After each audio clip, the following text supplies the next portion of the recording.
How to transfer from ING to a UK bank account. Follow my instructions. If you need to send money from your ING account to a UK bank, it can be done quickly using international transfer. ING supports SWIFT transfers, so you'll just need the right details from the recipient. Here's how you can make the transfer step by step. First, log into your ING Bank mobile app or online banking portal.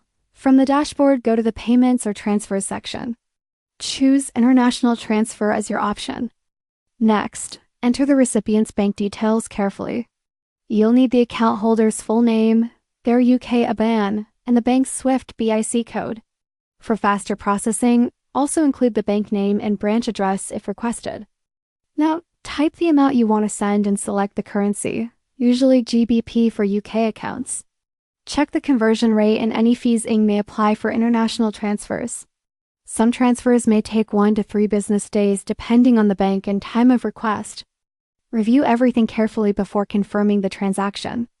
Make sure the account number and SWIFT code are correct. Mistakes can delay your transfer. After confirming, you'll get a receipt or reference number. Keep this for tracking. And that's it. That's how you transfer money from ING to a UK bank account smoothly. Thanks for watching.